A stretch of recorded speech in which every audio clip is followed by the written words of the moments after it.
Bon, alors voilà, je vais essayer de commenter vite fait la vidéo pour tester la façon dont on peut rajouter du son par-dessus l'image, en plus du son déjà existant en jeu, parce que ça l'affecte en rien. Normalement, on va entendre un gros bourdonnement quand je parle, même si c'est assez clair. Le problème, c'est que là, je parle directement avec le micro de l'ordi, et à mon avis, il faudra qu'on achète des micros pour pas entendre ces bourdonnements, ou au moins essayer de les minimiser. Bon, j'ai fait plusieurs essais avant. L'application a l'air de pas mal bugger dès qu'on essaye de modifier le son, sauf qu'il y a moyen d'enregistrer les projets, et donc au pire, dans le pire des cas, si jamais ça bug et ça s'éteint tout seul, s'il crache, on peut le rouvrir sans avoir rien perdu. Voilà, c'est une frustration de la partie. Pour une fois qu'il y en a eu qu'un, je devrais être plutôt content, je vais pas pleurer cette fois. Mais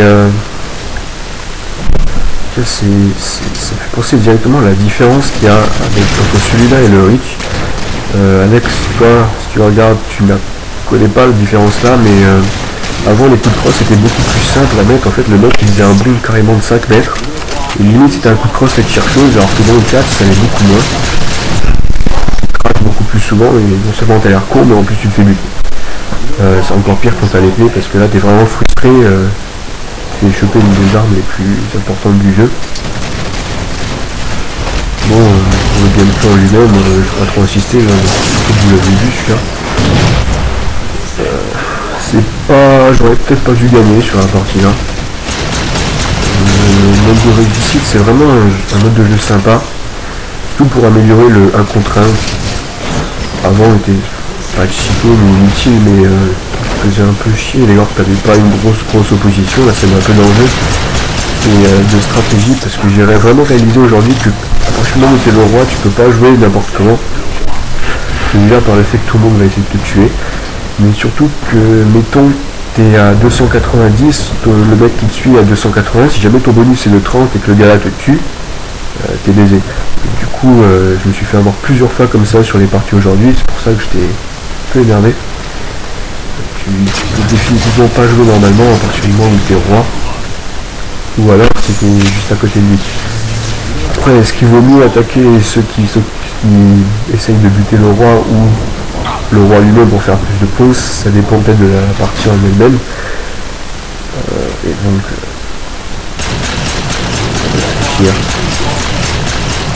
c'est peut-être la différence avec la plupart des jeux. J'ai l'impression que le Halo 4 est beaucoup plus tactique que les autres.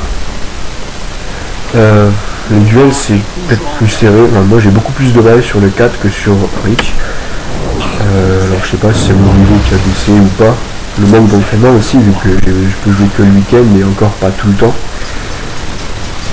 C'est le genre de jeu, ça c'est plutôt pour toi, Adrien, si tu l'achètes, il y a vraiment moyen que tu deviennes bon très peu de temps. C'est le genre de jeu où tu deviens bon facilement dès que tu accumules un petit peu les heures de jeu. Par contre, la différence entre le mec qui est bon et celui qui est vraiment excellent, c'est une sorte de différence vraiment infime, mais ça se ressent énormément sur le jeu. Je pense que ça c'est un truc qui va au-delà des heures de jeu. Pas parler de bon ou truc comme ça sera réalisé, mais il faut vraiment réfléchir et pas se lancer dans le combat comme un boucher. Sinon déjà c'est toi qui te fais découper. Et voilà. À ce moment-là dans le gameplay, je suis en train de perdre, j'ai jamais vraiment dominé en fait sur celui-là. Ce qui explique le fait que selon moi j'aurais pas dû gagner. Voilà l'image que je suis en train de faire, une petite astuce de la carte là, tu peux passer sur le côté au lieu de prendre de l'escalier. Ce qui dans le cas là ne servait pas à grand chose. Mais ça peut être vachement utile dès lors que le combat est un peu recentré sur la scène supérieure de la carte. Voilà, pistolet à plasma, comme d'habitude, je me suis raté violemment.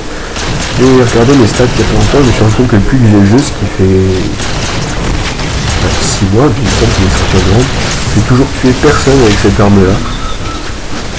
Je sais pas, le jour il faudra faire un challenge, j'essaie de faire une partie que en tuant avec l'arme là. Je vais peut-être finir la partie à 5 kills, ce sera plutôt un exploit. Concrètement, ça montre bien que dans le jeu là, toutes les armes sont utiles, mais tu tu peux pas vraiment utiliser toutes les armes pour tuer. Ça c'est clairement une arme de soutien et franchement faire une partie en tuant les gars avec l'arme là, je trouve pas mal de respect. Là j'ai réussi à récupérer l'épée. Pas mal de chance, pardon, à l'image du roi là qui s'est ramené. Ou alors c'est lui qui a pas eu de chance. C'est plus dur aussi de jouer avec l'épée sur le 4.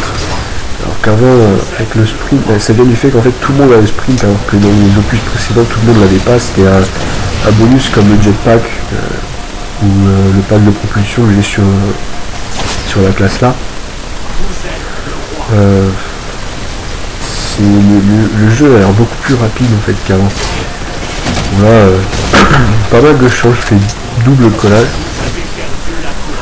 Bon, le deuxième, je me suis fait avoir comme une merde. J'aurais pas dû aller au contact, j'aurais dû me barrer là, mais bon, vu que j'ai réussi à le coller, ça minimise le tech. Là, sans entretuer les typiques. Alors le Sniper Forerunner, même si j'ai violemment raté mes 2 tirs en tirant à côté à chaque fois, c'est une arme un peu étrange parce que déjà elle one shot à chaque fois, il me semble en tout cas, il faudrait la vérifier. Mais par contre c'est peut-être la moins précise des armes. Et bon, 2 balles dans le chargeur c'est assez compliqué à gérer. Surtout dès lors que tu te fais attaquer, soit tu changes d'arme, soit tu as énormément de chance. Tu gères un radioscope, mais sinon t'es foutu. Là le gameplay touche à sa fin. Je fais un commentaire blasé avec le nez bouché. J'ai réussi à gagner, je me suis mis bien là-dessus.